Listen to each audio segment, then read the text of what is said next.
The sorceress had declared this place to be a magical powerhouse. Even the strongest wands had been destroyed during the summoning, yet the ritual had been completed successfully. Suddenly, a loud, fierce snoring filled the house, until something snapped the man out of his sleep. He blinked, confused, as he noticed his doors were wide open. Looking around, he was shocked to see a strange forest surrounding him. It hit him like a wave. He had somehow left his house, but how? He looked around in disbelief, trying to make sense of it all. His eyes scanned the sky, and to his surprise, dragons soared overhead. Wait, when did dragons start flying around? The realization struck. He had woken up in a completely different world. Camus opened his eyes. His mind raced back to the previous day. After a dull shift at work, his colleagues had invited him out, but he'd found it boring as usual. Returning home, he'd collapsed into bed, exhausted. But now his head was pounding, and all he wanted was a little more sleep. After a couple of hours, he was drowsily descending to sleep. Then voices drifted toward him. He could hear them discussing the immense magical energy nearby. The voices warned each other to stay clear of the area, cautioning that such powerful magic could be dangerous. He wondered, who the hell is out there, making so much noise around my house? The voices grew louder, their awe of the magic becoming more pronounced. Frustrated and dizzy from his headache, the man finally decided to find out who the uninvited guests were. As he stepped outside, he was taken aback. A group of girls stood before him. They were dressed in the most bizarre outfits he had ever seen. Is this some kind of prank? He thought, rubbing his temples.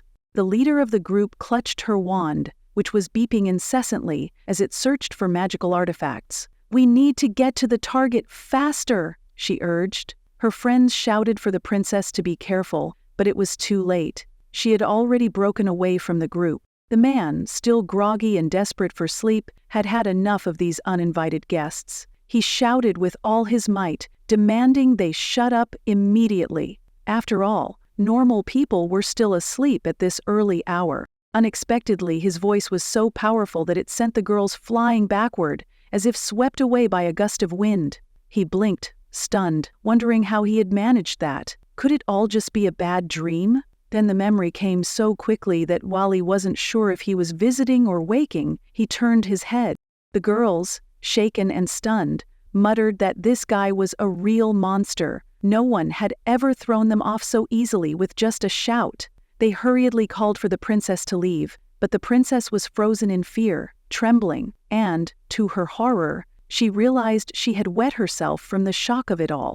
Embarrassed, the princess stumbled over her words, apologizing profusely. "This is all wrong. We never meant to disturb you," she explained. The man noticed her embarrassment and, looking down at the puddle at her feet, quickly understood the cause.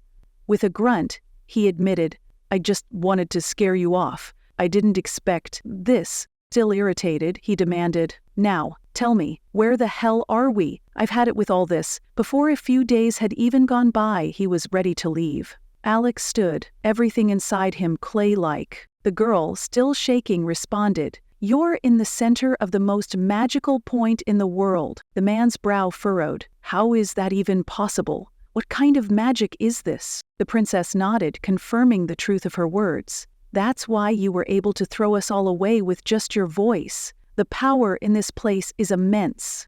The man couldn't believe it. This felt like nonsense. But the princess didn't stop there. "I can't stay here any longer. It's time to leave." To his shock, she activated an emergency teleportation, and in an instant, all the girls vanished, leaving him standing alone. Looking around at the unfamiliar surroundings, he realized that since he had thrown them away with just his shout, and everything around him felt completely alien, he must be in a different world. Then a mysterious voice called him, "Master." Confused, the man wondered who else could have entered his house.